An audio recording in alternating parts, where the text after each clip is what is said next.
छोटे बच्चे जब बिल्कुल पैदा होते हैं तो अक्सर हम देखते हैं उनमें जॉन्डिस यानी पीलिया होता है। मम्मी पापा दादा दादी से पूछते हैं यार इसको तो हम लाइट दिखा दें। धूप में लेके बैठे हाँ, हैं। तो जो वाइट लाइट है that is not very effective. बच्चा अकड़ने लग जाए तो वो पीलिया खतरनाक हो सकता है। सर माँ बाप शिकायत करते हैं कि बच्चे की इम्यूनिटी वीक है या ये तो सिजेरियन हुआ है इसलिए इसको बार बार फीवर आता है। खासकर जो बार बार फीवर आता है वो बच्चों की हाइजीन से 100% अफेक्टेड होता है। ज़्यादातर जो पेरेंट्स कई बार ऐसे करते हैं कि बुखार आ रहा है तो कंबल उड़ा देते हैं। पेट को चेक करने के कई एक तरीके होते हैं। बिल्कुल हार्ड लगे या फूला हुआ लगे या वॉमिट करे तो फिर बच्चों में जो गिरने का इंसिडेंस है उसमें माँ बाप को कैसे रिएक्ट करना चाहिए? हम जब भी पेरेंट्स आते थे पूछते हैं बच्चा बेहोश तो नहीं हुआ। तो ये सारी चीज़ें बहुत ऑब्जर्व करना आवश्यक होता है जब बच्चा सर के सहारे गिरता है। क्या कोई साइंटिफिक तरीका है कि खांसी जुकाम कम होगा ये काम करें? सबसे ज़्यादा इंपॉर्टेंट है वैक्सीनेशन।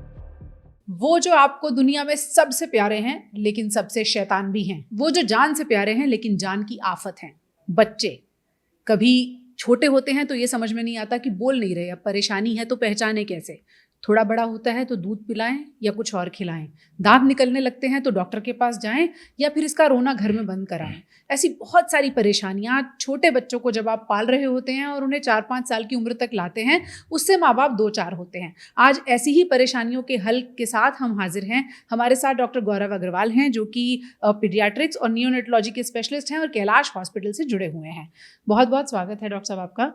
ऐसा होता है कभी कि बच्चे को माँ बाप दिखाने के लिए आए एक परेशानी के लिए और 4 सवाल आपसे एक्स्ट्रा पूछे कि अच्छा ये बताइए। यहाँ जब भी बच्चे को माँ बाप दिखाने आते हैं और अक्सर ऐसा होता है कि वो ये प्रॉब्लम एक होती है जैसे आप पूछ रहे हैं और 4 सवाल पूछते हैं, क्योंकि ये नॉर्मल है कि माँ बाप के दिमाग में बहुत सारे सवाल होते हैं जो कभी कभार बीमारी से रिलेटेड तो होते ही हैं, साथ साथ जो नॉर्मल उनकी आम लाइफ में चल रहा होता है उसके रिलेटेड भी वो पूछते हैं। छोटे बच्चे से जुड़ा हुआ अगर मैं ऐसे पूछूं रैंडम, सबसे कॉमन सवाल आपके मन में क्या आता है कि माँ बाप आते ही पूछते हैं जरूर? जैसे बच्चा जब बॉर्न होता है और मेरे पास फॉलोअप पे जब पेरेंट्स आते हैं तो सबसे ज़्यादा क्वेश्चन होता है बच्चा ये बार बार पॉटी बहुत करता है कि सर ये तो दिन में 7 से 8 बार पॉटी कर लेता है। दूसरा सवाल जो सबसे ज़्यादा कॉमन है कि ये तो सर रात भर रोता है, बहुत सोता नहीं है। बच्चे सोता नहीं है सर, ये तो रात भर रोता है। क्या होता है, न्यूबॉर्न जो बच्चे होते हैं उनको थोड़ा सा अफेक्शन की ज़रूरत होती है क्योंकि वो पहले मदर के वूम में होते हैं ना, तो they are more kind of like in a packed system. जब वो आते हैं तो they need time to adjust. उनके लिए सब कुछ नया होता है, थोड़ी सी भी गैस बन रही होती है तो उनके लिए बिल्कुल एबनॉर्मल सेंसेशन होता है। जैसे ही पेरेंट्स अफेक्शन दिखाते हैं, गोदी में लेते हैं, बच्चा शांत हो जाता है। रोने के अलग कारण जो गैस के अलावा है कि बच्चे का डायपर तो गीला नहीं हो रहा, बच्चा भूखा तो नहीं है, बच्चे का टेम्परेचर ऊपर नीचे तो नहीं है। तो ये सारी चीज़ें जो होती हैं न्यूबॉर्न बच्चों के लिए बहुत सेंसिटिव होती है। धीरे धीरे प्यार के लिए रो रहे होते हैं। हाँ, बच्चों को अफेक्शन तो चाहिए, साथ साथ सबसे बड़ा जो मदर का या फादर का आता है कि जैसे ही हम गोदी लेते हैं बच्चा चुप हो जाता है, इसीलिए गोदी में चुप हो जाता है। हाँ, तो cuddling is also important thing. चाहे बच्चा नीकू में रहे, चाहे न्यूबॉर्न रहे, चाहे बच्चा कितना भी बड़ा हो जाए, पेरेंट्स का अफेक्शन तो ऑलमोस्ट इट इज अटमोस्ट कि बहुत ज़रूरी होता है।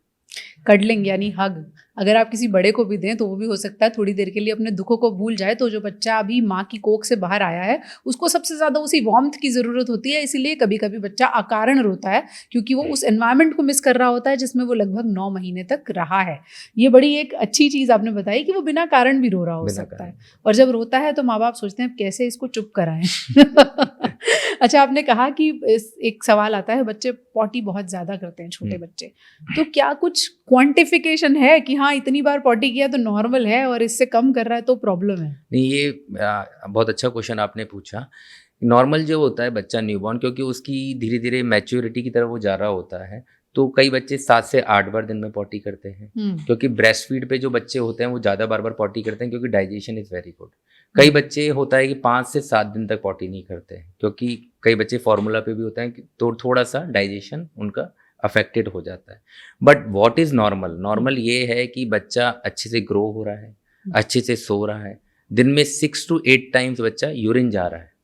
मतलब बच्चे का बार बार यूरिन जाना बहुत इंपॉर्टेंट है। यूरिन का कलर नॉर्मल है तो हम बोलते हैं कि सब कुछ नॉर्मल है। बच्चे का पेट नहीं बहुत टेंस हो रहा है या बढ़ रहा, या बच्चा वॉमिट नहीं कर रहा है, स्टूल में ब्लड नहीं आ रहा है, तो दीज आर नॉर्मल। तब तक हम ये नहीं बोलेंगे कि आप दवाई दो, बच्चा पॉटी नहीं कर रहा, 7 दिन हो गए, या एक दिन में 7 बार पॉटी कर रहा है, 8 बार पॉटी कर रहा है। कोई बोलता है हरी पॉटी कर रहा है, पीली पॉटी कर रहा है, दाने जैसी पॉटी कर रहा है, तो सब नॉर्मल है, सब नॉर्मल हाँ, है। हम धीरे धीरे समझाते हैं, बच्चा बड़ा होगा, धीरे धीरे बच्चे में मैच्योरिटी आएगी, चीज़ें मैच्योर होंगी, 3 महीने के करीब ये चीज़ें रिजॉल्व धीरे धीरे होने लग जाती है। 3 महीने तक उसके स्टूल्स भी मैच्योर ही हो रहे होते हाँ। हैं। सोचिए, लेकिन अब ये एक बड़ी बड़ी समस्या है। जब बच्चे पैदा होते हैं तो बच्चा पॉटी कर रहा है तो समस्या, नहीं कर रहा है तो समस्या। आपने कहा 4-5 दिन तक अगर पॉटी नहीं की तो भी नॉर्मल है। हाँ, इवन 5 दिन नहीं, बच्चा अगर 1 हफ्ते या 10 दिन तक भी पॉटी नहीं कर रहा है और बच्चे का पेट बिल्कुल सॉफ्ट है ना, और बच्चे की पॉटी या मतलब पॉटी तो बच्चा कर ही नहीं रहा है, वॉमिट नहीं कर रहा है बच्चा, है ना, एंड बहुत कंफर्टेबल है, तो हमें कुछ भी नहीं करना, हमें सिर्फ ऑब्जर्व करना है। हाँ, इनमें से कुछ होता है या कोई मतलब जो भी डेंजर साइंस हैं हम पेरेंट्स को बताते हैं, और उनमें से कुछ लगता है तो हम बोलते हैं कि तुरंत आके दिखाना है पीडियाट्रिशियन को। आपने कहा कि पेट अगर सॉफ्ट है तो माँ बाप को बच्चे के पेट को कैसे चेक करना चाहिए जिससे उन्हें तसल्ली हो कि हाँ ठीक है सब? देखो, पेट को चेक करने के कई एक तरीके होते हैं। जैसे सॉफ्ट आप फील करोगे तो जो भी चीज़ जैसे सॉफ्ट होती है हमारी स्किन जैसी, वैसा लगता है कि हाँ पेट टेंस नहीं हो रहा है या फर्म नहीं है। फर्म मतलब होता है किसी भी चीज़ को हम टच करें और ऐसा लगे कि हाँ ना तो बिल्कुल टाइट है ना, ना ही बिल्कुल सॉफ्ट है ना, और बिल्कुल हार्ड लगे या फूला हुआ लगे या वॉमिट करे, तो फिर ये सारे डेंजर साइन होते हैं जो पेरेंट्स को एग्जामिन करने चाहिए। तो वो सॉफ्टली बच्चे के पेट पे हाथ लगा के और देख सकते हैं कि सॉफ्ट है या नहीं है। अगर टेंस लग रहा है, फूला हुआ है, हाँ बच्चा जब रो रहा होता है तो पेट को टेंस करता है, हम भी जब प्रेशर लगाते हैं तो पेट हमारा टेंस होता है, तो उस समय चेक नहीं करना, जब बच्चा थोड़ा कंफर्टेबल है तब पेट को चेक करना। ये आपने बड़े काम की टिप बताई है, वरना लोग ऐसे ही चेक करके बोलते हैं कि नहीं ये तो सख्त है अभी।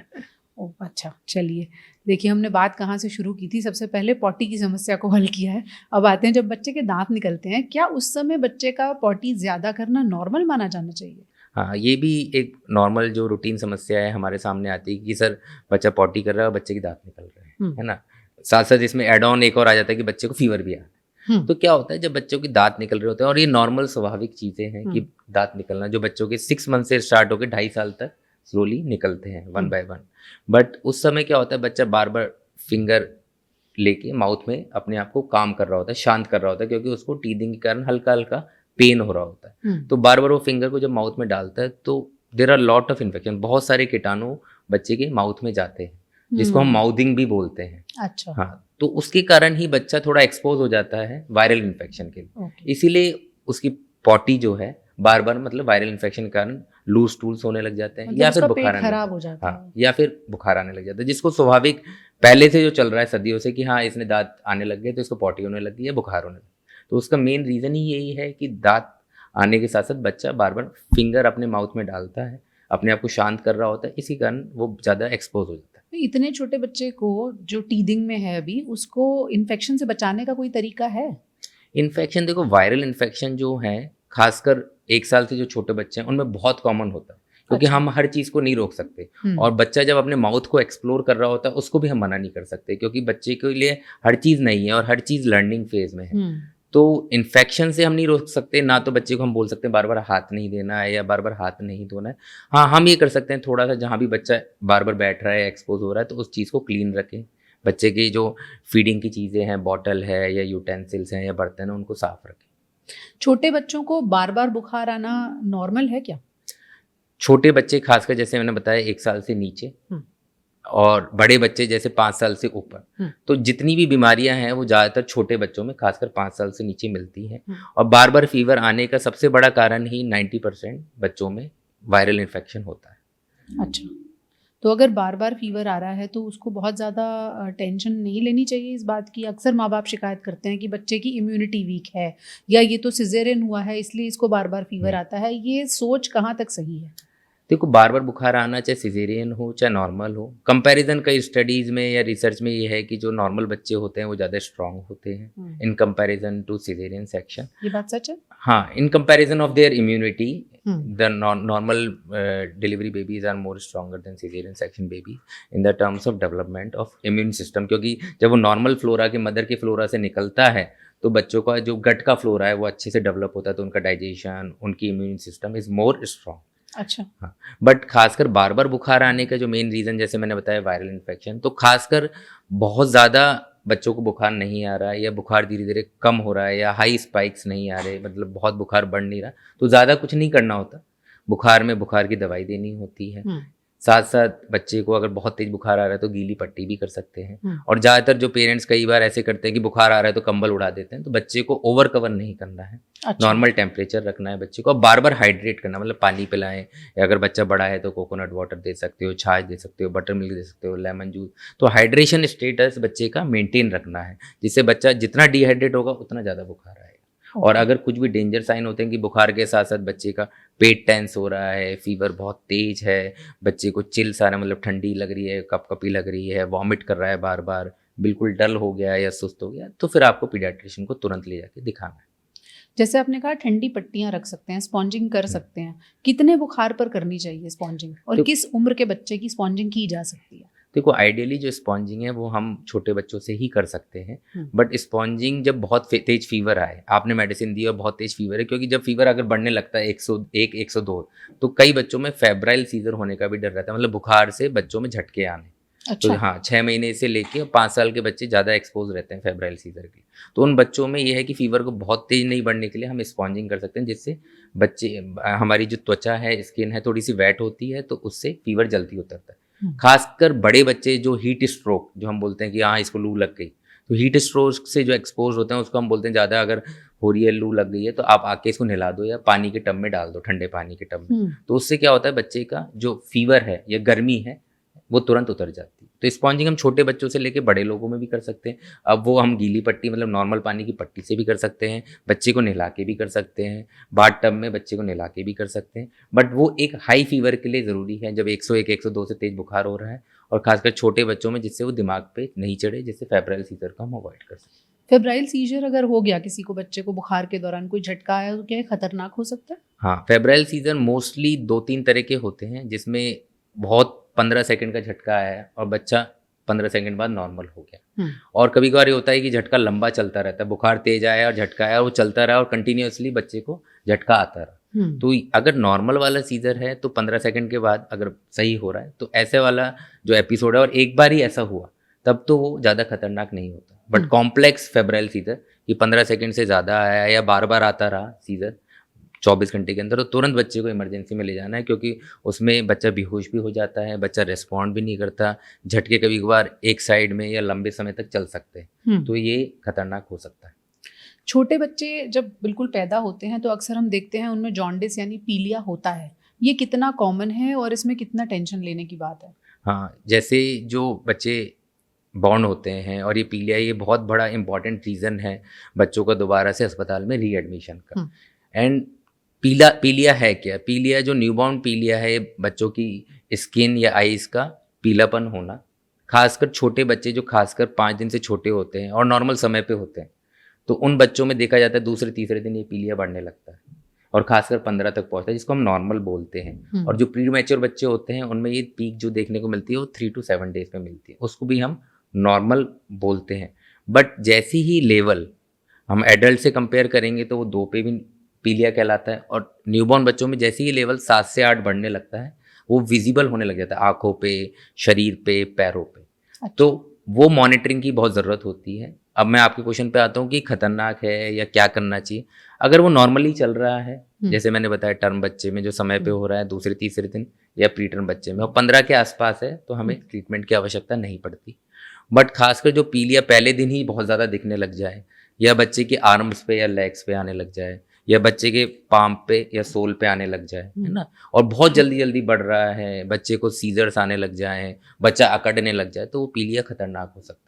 तो ऐसे में तुरंत फिर पीडियाट्रिशियन को दिखा के मॉनिटरिंग की आवश्यकता होती है। और खासकर आजकल तो कंपलसरी ये कर दिया कि बच्चा जब डिस्चार्ज हो रहा है उससे पहले आप मशीन के थ्रू मॉनिटर करें और फिर आगे भी उस हिसाब से बनाए रूपरेखा कि आगे क्या करना है। जब हम देखते हैं छोटे बच्चों को पीलिया होता है तो हॉस्पिटल में तो उनको एनआईसीयू में और क्यूबिकल्स में रखा जाता है, जब घर चले जाते हैं तब भी कभी कभी ट्यूबलाइट्स में रखने की सलाह दी जाती है।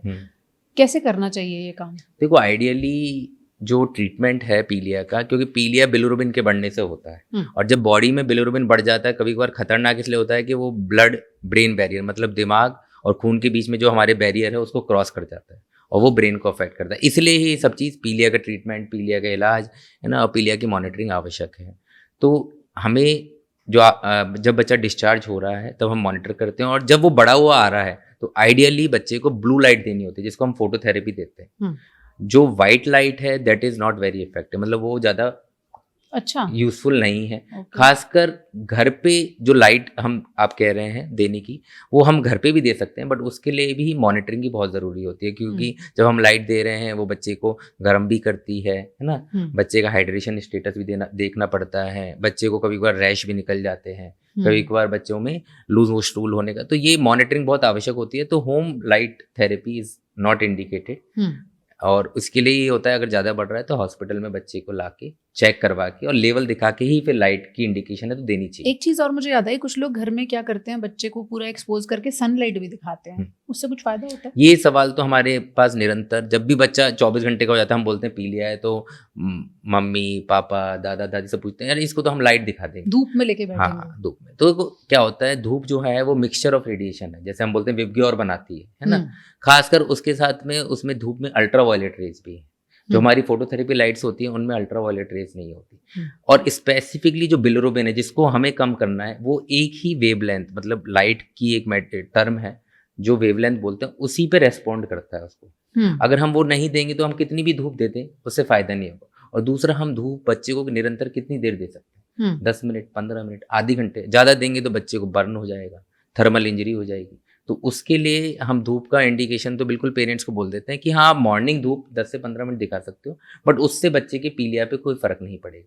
अगर पीलिया होता है या बढ़ता है तो हमें इसको ब्लू लाइट ही देनी पड़ेगी। यानी पीलिया में बच्चे को धूप दिखाने से कोई फायदा नहीं है? हाँ, मतलब उससे क्या होगा, अगर आप बहुत ज़्यादा देर दिखा रहे हो तो बच्चे की जलने की, बर्न होने की और हाँ स्किन और अल्ट्रा वायलेट रेज एक्सपोजर की चांसेस बढ़ जाते हैं। ओके, अब आते हैं उस स्टेज पे जब बच्चा माँ के दूध से बाहर के खाने पर शिफ्ट होता है, तो सबसे पहला सवाल होता है बच्चे को कौन सा वाला दूध दें।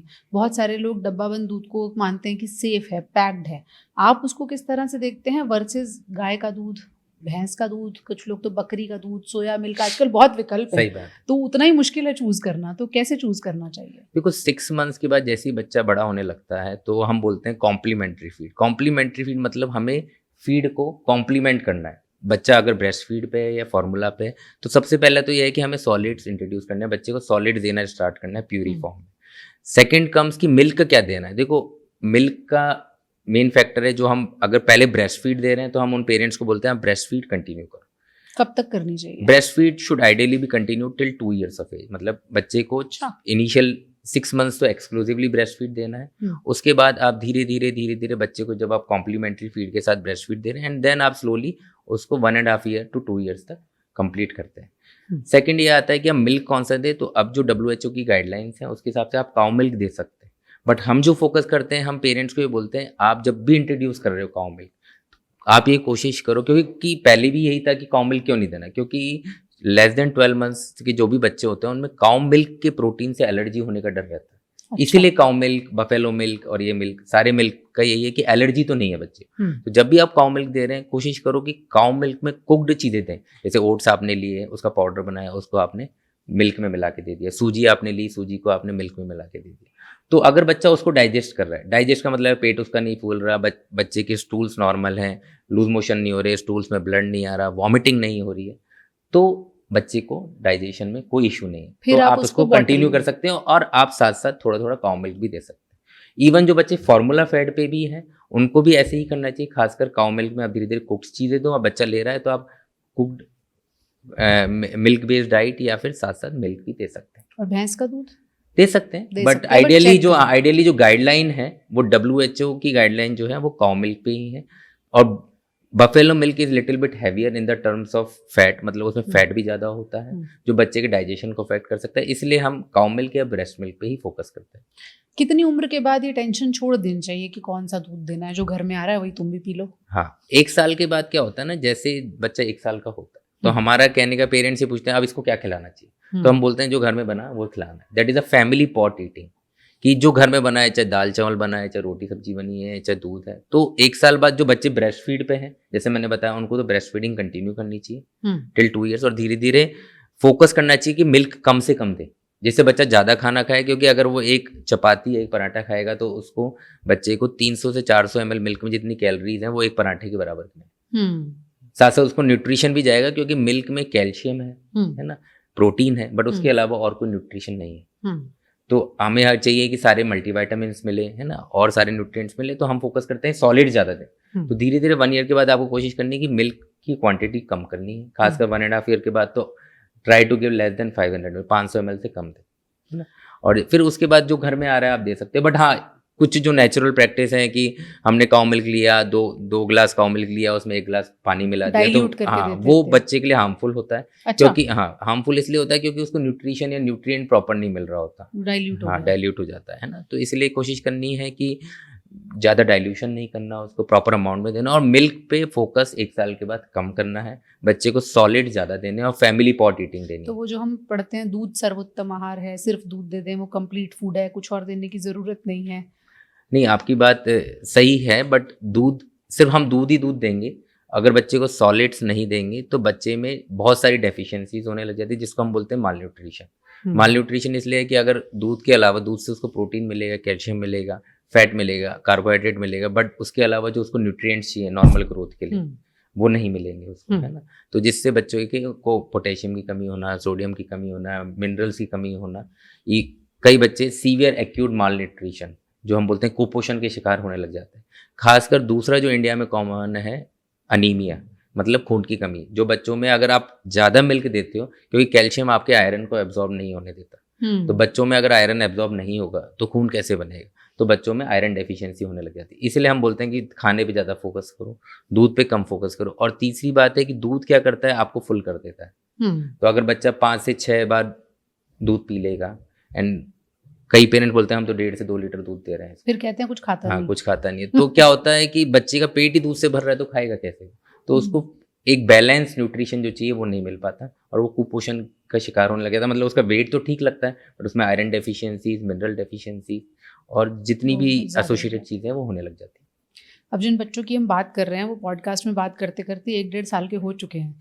अब वो गिरते हैं, जब वो चलना सीखते हैं तो फॉल बहुत होता है, छोटे होते हैं तो घर में गिरते हैं, और जब थोड़े बड़े हो जाते हैं तो कभी झूले से गिर रहे हैं, कभी खेलते हुए गिर रहे हैं। तो बच्चों में ये जो गिरने का इंसिडेंस है उसमें माँ बाप को कैसे रिएक्ट करना चाहिए? सबसे पहले अगर बच्चा गिर रहा है तो ये देखना चाहिए कि बच्चा पैर के बल गिरा, सर के बल गिरा, जैसे पैर के बल या जैसे फुट इंजरी हुई है या फिर नीज पे गिरा है या एल्बो पे गिरा है, तो ये देखना चाहिए कि वहाँ तो कोई चोट नहीं आई, मूवमेंट्स तो नॉर्मल है। फिर सबसे ज़्यादा जो कंसर्निंग है हमारा कि बच्चे जब फॉल होते हैं और बेड से गिर गए, खेलते खेलते गिर गए और सर पे चोट लग गई। अगर सर पे चोट लगती है तो सबसे पहले ये देखना होता है कि बच्चे को क्या हुआ। हम जब भी पेरेंट्स आते थे पूछते हैं बच्चा बेहोश तो नहीं हुआ, बच्चे ने उल्टी तो नहीं करी थी। आपके पास आते होंगे ना बहुत छोटे बच्चे बेड से गिर गए? बेड से गिर गए तो मतलब आते भी हैं और फिर ऐसा लगता है यहाँ हल्की सी सूजन हो रही, तो हम सबसे पहले पूछते हैं बच्चा बेहोश तो नहीं हुआ, बच्चे ने उल्टी तो नहीं करी, बच्चे के नाक से या कान से खून तो नहीं आया है, और बच्चे का बिहेवियर कैसा है कि बच्चा ज़्यादा चिड़चिड़ा तो नहीं हो रहा, खाना नहीं खा रहा, बिल्कुल रोई रोई जा रहा है, या फिर सीजर तो नहीं आया, सीजर मतलब झटके तो नहीं आए। तो ये सारी चीज़ें बहुत ऑब्जर्व करना आवश्यक होता है जब बच्चा सर के सहारे गिरता है। अगर ऐसा कुछ भी नहीं है तभी भी उस बच्चे को 24 to 48 आवर ऑब्जर्व करना होता है इन्हीं सब चीज़ों के लिए। अच्छा, हाँ, कि 48 आवर तक बच्चे को झटके तो नहीं आ रहे, नाक से खून तो नहीं आ रहा, कान से खून तो नहीं आ रहा, कोई एबनॉर्मल बिहेवियर तो नहीं मतलब है। अभी गिरा है तो 2 दिन तक ध्यान रखें। हाँ, कि खाने में कोई दिक्कत तो नहीं आ रही, खेल रहा है नहीं खेल रहा, उसका बिहेवियर मदर को या फादर को, बिकॉज सबसे ज्यादा ऑब्जर्वेंट्स वही होते हैं, कोई डिफरेंट तो नहीं लग रहा। अगर उसमें कुछ दिक्कत लगती है तो फिर हमें अलग तरह की जो टेस्ट होते हैं, सीटी स्कैन वगैरह है ना, वो सब कुछ कराने होते हैं। और अगर ऐसे नॉर्मल फॉल है उसके बाद बच्चा नॉर्मल है तो कुछ करने की जरूरत नहीं है? अगर फॉल है नॉर्मल, सर के सहारे गिरा है और बच्चा नॉर्मल है जैसे मैंने बताया, तो उसको ऑब्जर्व कर सकते हैं, और लगता है कि कुछ भी एबनॉर्मल बिहेवियर लग रहा है या कुछ भी कंसर्निंग, तो एक बार पीडियाट्रिशियन को फिजिकल विजिट से दिखाना है। छोटे बच्चों में जब फॉल होता है तो अक्सर हम देखते हैं झूले से गिरना या इधर उधर से फ्रैक्चर्स होते हैं, क्या वो आगे जाकर भी नुकसान कर सकते हैं? फ्रैक्चर हुआ है तो प्लास्टर होगा और वो ठीक हो जाएगा, क्या बड़ों में और बच्चों में ये सिनेरियो अलग अलग होता है? नहीं, फ्रैक्चर्स का तो मोस्टली सेम ही होता है, बट बच्चों में, कई बच्चों में क्या होता है, जैसे छोटे बच्चे हैं हम हाथ के सहारे खींच लेते हैं गिरने के अलावा, तो उनमें पुल्ड एल्बो हो जाता है, जो हमारी एक हड्डी होती है यहाँ की। अच्छा। हाँ, वो खिसक जाती है क्योंकि उनके जॉइंट्स इतने मजबूत नहीं होते, तो खिसक जाती है। कुछ पेरेंट्स आते हैं, हम थोड़ा सा करते हैं, बोले आपने तो कुछ किया ही नहीं और एकदम से सही हो गया।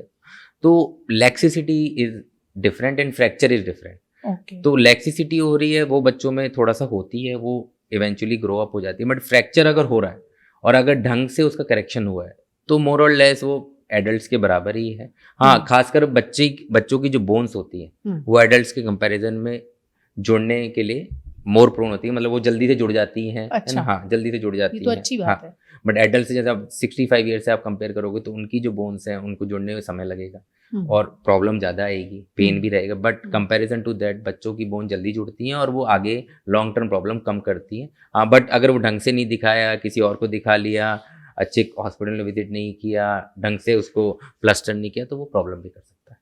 ओके।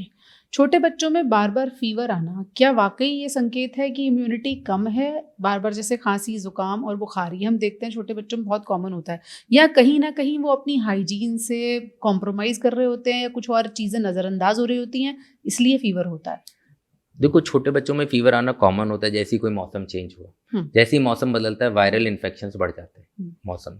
तो मोस्ट ऑफ द फीवर, जैसे मैंने पहले ही बताया, वायरल इन्फेक्शन के कारण ही होता है। अगर बच्चों में कोई सीरियस साथ में कुछ हो रहा है कि पेट में दर्द हो रहा है, बहुत तेज बुखार हो रहा है, रैशेज निकल रहे हैं बॉडी में, बच्चा बहुत डल हो गया, तो बहुत ज़्यादा कंसर्निंग होता है।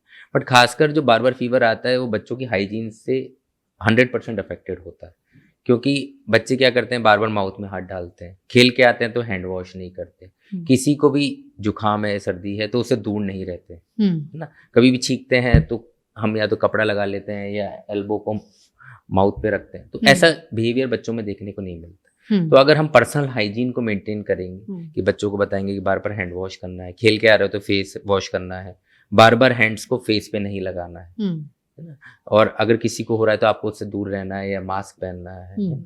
या फिर अगर कोई छींक रहा है या उसको जुकाम हो रहा है तो, या आपको हो रहा है तो आपको कवर करना है, तो उससे हम बहुत सारे वायरल इन्फेक्शन को, क्योंकि वायरल इन्फेक्शन कंटेजियस होता है कि किसी को हो रहा है वो ड्रॉपलेट से आपको हो जाएगा। छोटे बच्चे जल्दी पकड़ते हैं इन्फेक्शन? हाँ, इसीलिए बार बार पकड़ते हैं क्योंकि उनका इम्यून सिस्टम भी ग्रो हो रहा होता है, खासकर 2 साल से छोटे बच्चों, क्योंकि उनके लिए सब चीज़ नई होती है। हम जो एडल्ट होते हैं उसमें बार बार वायरल इन्फेक्शन कॉमन नहीं होते। खांसी जुकाम बार बार बच्चों को ना हो, उससे बचाने के लिए कुछ किया जा सकता है क्या? कुछ लोग बहुत होम्योपैथिक दवाई देते रहते हैं बच्चों को कि इससे कम होगा, बहुत सारी समस्याएं नहीं होंगी, कुछ लोग देसी नुस्खे आजमाते हैं। क्या कोई साइंटिफिक तरीका है कि खांसी जुकाम कम होगा, ये काम करिए? तो खांसी जुकाम, जैसे मैंने बताया है कि बहुत सारे इन्फेक्शन के कारण होता है ना। खांसी जुकाम को प्रोवाइड करने के लिए, प्रिवेंट करने के लिए जो इंपॉर्टेंट चीज़ें हैं उसमें खासकर हमें डरना उनसे चाहिए जो जानलेवा बीमारी है। इसके लिए सबसे ज़्यादा इंपॉर्टेंट है वैक्सीनेशन। तो वैक्सीनेशन जैसे ईयरली फ्लू वैक्सीन, जैसे आज से 10 साल पहले बहुत ज़्यादा था कि स्वाइन फ्लू हो गया इसको, अब स्वाइन फ्लू के केसेस धीरे धीरे आप देख रहे होंगे कम मिलते हैं, और सीरियस केसेस भी, क्योंकि उसकी वैक्सीन आई है। तो हर साल बच्चों को, खासकर 5 साल से छोटे बच्चे हैं जो वल्नरेबल पॉपुलेशन है, जो ज़्यादा एक्सपोज होते हैं, उनको स्वाइन फ्लू की वैक्सीन लगानी चाहिए, जिससे जो भी लीथल चीज़ें हैं, जो भी ज़्यादा बीमारी कर सकती हैं, वो कंट्रोल हो। बार बार जैसे मैंने आपको बताया कि जो नॉर्मल वायरल इन्फेक्शन है जिससे बच्चा बहुत ज़्यादा सीरियस नहीं होता, उसके लिए अपनी हाइजीन को मेंटेन रखना है ना। तीसरी चीज़ें जो होती हैं कि बच्चों का खान पीन, बच्चों का जो फूड है उसको हमें इम्प्रूव करना है, क्योंकि मोस्ट ऑफ द टाइम आजकल ये होता है कि बच्चे जंक फूड खा रहे हैं। अगर जब तक हम प्रोटीन इंटेक नहीं बढ़ाएंगे, क्योंकि हमारी बॉडी जो है, चाहे इम्यून सिस्टम हो जाए, चाहे हार्मोन्स हो जाए, या बॉडी का जो बेसिक स्ट्रक्चर है वो प्रोटीन बेस्ड है, तो बच्चों का प्रोटीन इंटेक, अब क्या होता है, प्रोटीन, हाँ सर इसको खिलाया तो था, दूध पिला दिया था, है ना। सिर्फ दूध में ही प्रोटीन नहीं होता, दूध है, पनीर है, चीज़ है, अगर जो नॉन वेजिटेरियन खाते हैं नॉन वेज है, एग है ना। तो बहुत सारी चीज़ें ऐसी होती हैं, तो हमें ये देखना पड़ता है कि हम बच्चे को 1 से 1.5 ग्राम प्रोटीन दे रहे हैं या नहीं दे रहे, क्योंकि अगर हम उतना नहीं दे रहे, मान लो 20 किलो का बच्चा है और हम उसको सिर्फ 2 गिलास दूध पिला रहे हैं, तो क्या हम उस प्रोटीन को कैच कर पा रहे हैं? तो एक प्रोटीन जो है, अगर आप प्रोटीन इंटेक को बढ़ाएंगे, मल्टीविटामिन इंटेक बढ़ाएंगे, मतलब हरी सब्जियां देना, दाल देना, ड्राई फ्रूट्स देना, खासकर हाइजीन को मेंटेन करेंगे और प्रॉपर वैक्सीनेशन करेंगे, these are the scientific thing to avoid infection. Allopathic, as a allopathic doctor मैं अदर स्पेशलिटीज पे आई वोंट कमेंट कि होम्योपैथी बेकार है, आयुर्वेदिक बेकार है, सब चीज़ों का अलग अलग इंपॉर्टेंस है, बट खासकर हम ये हमारी साइंटिफिक वे से कर सकते हैं जिससे बच्चों की इम्यूनिटी स्ट्रांग। आपने स्वाइन फ्लू वैक्सीनेशन की बात की, एक होता है बच्चों का एक मैंडेटरी इम्यूनाइजेशन शेड्यूल जो सरकार ने भी बना रखा है, उसका चार्ट मिलता है। उसके अलावा कई बार हम देखते हैं कि क्लिनिक्स पे बहुत सारे डॉक्टर्स ये कहते हैं अच्छा ये भी लगवा लो, वो भी लगवा लो, तो कैसे डिसाइड करें? ऐसे तो बहुत सारी वैक्सीन हो जाती हैं। हाँ, तो बेसिकली क्या होता है, सरकारी जो वैक्सीनेशन है, जो यूनिवर्सल इम्यूनाइजेशन शेड्यूल है, वो एक तरीके से मास इम्यूनाइजेशन है, बहुत सारे बच्चों को कवर करता है, और वही जैसे मैंने बताया जो जितनी भी जानलेवा बीमारियां हैं, पोलियो और खासकर डिप्थीरिया, टेटनस, निमोनिया, तो इन सब चीज़ों के लिए सरकार ने पूरी वैक्सीनेशन को कवर किया और खासकर कोशिश कर रहे हैं कि हर कोने कोने तक वो पहुंचे। हम्म। बट अब बात आती है कि कौन से वैक्सीन हम एडेड प्राइवेट में लगवाएं। तो प्राइवेट जो शेड्यूल है वो बना है कि जो जो जरूरी है जो हम और दे सकते हैं और जो बीमारियां हम और रोक सकते हैं जिससे आगे जाके बच्चे को ये बीमारियां नहीं हो। जैसे बच्चा 1 साल के से नीचे होता है तो फ्लू की वैक्सीनेशन जो यूनिवर्सल इम्यूनाइजेशन शेड्यूल में नहीं है, जो स्वाइन फ्लू, तो उसके 2 डोज लगते हैं। तो जिन बच्चों को लगता है तो वो बच्चे थोड़े से फ्लू के लिए कम एक्सपोज होते हैं। अगर होता भी है तो सीरियस मॉर्बिडिटी मतलब बहुत ज़्यादा लक्षण होना या मोर्टेलिटी मतलब जानलेवा नहीं होगा वो। तो फ्लू का वैक्सीन है, टाइफॉइड का वैक्सीन है, खासकर एडल्ट्स में देखने को मिलता है, इसको पीलिया हो गया तो जॉन्डिस का वैक्सीन है, तो वो भी बहुत खतरनाक है, वो लीवर फेलियर भी कर सकता है। वो तो मैंडेटरी इम्यूनाइजेशन में है? नहीं, वो नहीं है, वो हेपेटाइटिस ए वो भी मैंडेटरी। हेपेटाइटिस बी है जो खून के संक्रमण से होता है। तो बेसिकली जो इम्पॉर्टेंट वैक्सीन है वो प्राइवेट शेड्यूल में कवर है, जो पेरेंट्स को हम गाइड कर सकते हैं कि आप ये लगवा सकते हो कि हेपेटाइटिस ए का वैक्सीन है, टाइफॉइड का वैक्सीन है, फ्लू का वैक्सीन है, माता वाला चिकन पॉक्स का वैक्सीन है ना, जैपेनीज इंसेफेलाइटिस अब वो गवर्नमेंट में धीरे धीरे लग रहा है, जो दिमागी बुखार का वैक्सीन है, मेनिंगोकोकल वैक्सीन। तो ये वैक्सीन हम पेरेंट्स को गाइड कर सकते हैं जिससे हम सीरियस डिजीजेस को अवॉइड कर सकते हैं। चिकन पॉक्स का वैक्सीन अगर लगवा लिया जाए तो फिर चिकन पॉक्स नहीं होगा? देखो, कोई भी वैक्सीन 100% नहीं होता। वो जो भी वैक्सीन से हर वैक्सीन की एफिकेसी 70% से लेकर 90% वेरिएट होती है। इवन जिनकी 90 भी है उनकी भी श्योरिटी नहीं। बट हमेशा ये होता है कि हम वैक्सीन लगवाते हैं, मोस्ट ऑफ द टाइम्स होता है कि अगर इन्फेक्शन होगा तो भी माइल्ड होगा। इवन मीजल्स या खसरा का वैक्सीन भी लगाते हैं, उसके बाद भी अगर इन्फेक्शन होता है तो माइल्ड होगा। तो यह है कि वैक्सीन आपको सीरियस इश्यूज से बचाती है कि उसकी कॉम्प्लिकेशन नहीं होंगी और वही जानलेवा नहीं होगी। अब उस सवाल की बात करते हैं जिससे ज्यादातर बच्चे आजकल हम देख रहे हैं जूझ रहे हैं, कॉन्स्टिपेशन यानी कब्ज। क्यों इतना ज्यादा इंसिडेंस बढ़ गया? आज से 5-10 साल पहले इतनी प्रॉब्लम तो नहीं थी बच्चों में कब्ज की। देखो, कॉन्स्टिपेशन एक बहुत बड़ी प्रॉब्लम बन गई है, जैसे आपने बताया आजकल, है ना। कॉन्स्टिपेशन का मेन रीजन है फूड हैबिट्स, और खासकर जो छोटे बच्चे हैं जिसको हम बोलते हैं टॉडलर कॉन्स्टिपेशन, या जो 5 साल से छोटे बच्चे हैं, उनमें 95% कॉज कॉन्स्टिपेशन का फंक्शनल मतलब है कुछ भी नहीं है, कोई बीमारी नहीं है। फिर क्यों है? हाँ, तो कारण जो है बच्चों का फंक्शनल कॉन्स्टिपेशन का भी सबसे बड़ा कारण है खान पान। छोटे बच्चों में? हाँ, छोटे बच्चों में खान पान मतलब ये होता है कि बच्चे ज्यादा बिस्किट खा रहे हैं, ज्यादा मैदा की चीजें खा रहे हैं, जैसे पास्ता खा लिया, मैगी खा ली, है ना, पानी कम पी रहे हैं, तो जंक फूड इंटेक बढ़ गया। अगर आप जंक फूड ज़्यादा ले रहे हो, कार्बोनेटेड ड्रिंक ज़्यादा ले रहे हो, पेप्सी पी ली, मैगी पी ली, पेप्सी पी ली, माजा पी ली आपने, है ना, एंड फाइबर इंटेक कम है जो हमें खाना चाहिए, कि चपाती खा ली हमने, है ना, ड्राई फ्रूट्स ले लिए हमने, हरी सब्जी खा ली हमने, दाल खा ली, वो इंटेक कम है, तो वो बॉडी के जो नॉर्मल मैकेनिज्म के बैक्टीरिया हैं उनको कम करता जाता है और स्टूल्स को सॉफ्ट नहीं करता। दूसरा है वाटर इंटेक। अगर वाटर इंटेक बच्चों में प्रॉपर नहीं है तो भी आपका स्टूल हार्ड होगा। तो यही कारण जो है वो बच्चों के फंक्शनल कॉन्स्टिपेशन को बढ़ाते जा रहे हैं। एक तो आपने फूड हैबिट्स बता ही दी। मैं सोच रही थी जब आप कह रहे थे कि 5 साल से छोटे कितने बच्चे हरी सब्जियां खा रहे होंगे आजकल, मुझे तो नहीं लगता है बच्चों में आदत है। और क्या कर सकते हैं कि बच्चों में कॉन्स्टिपेशन का इंसिडेंस कम हो? क्या फिर दवाई दे के ही स्टूल पास कराना पड़ेगा? नहीं, दवाई is always not a option. कभी भी वो ऑप्शन नहीं होता। हम भी जिन बच्चों को दवाई भी देते हैं उनको भी बोलते हैं कि आपको फूड हैबिट्स बढ़ाएं। थर्ड जो एक और कारण है वो कॉन्स्टिपेशन में छोटे बच्चों में है कि या तो वो पॉटी ट्रेन हो रहे होते हैं या उनको पॉटी ट्रेन किया जा रहा होता है, तब थोड़ा सा कॉन्स्टिपेशन देखने को मिलता है। और हमें ये हैबिट बनानी होती है कि बच्चों को कुछ भी हल्का सा भी प्रॉब्लम होती है तो उनको पेन लगता है, तो मोस्ट ऑफ द बच्चे क्या होते हैं 2-3 दिन तक वॉशरूम में ही नहीं जाते, अवॉइड करते हैं। हाँ, जस्ट उनको लगेगा कि एक बार हार्ड स्टूल हो गया तो अगली बार ये पेन होगा तो they won't go to washroom, washroom जाएंगे ही नहीं। तो आपको कोशिश करनी है कि बच्चों को काम करके थोड़ा सा अगर ब्रेकफास्ट करा रहे हैं उसके बाद डेली बच्चों को वॉशरूम भेजना है।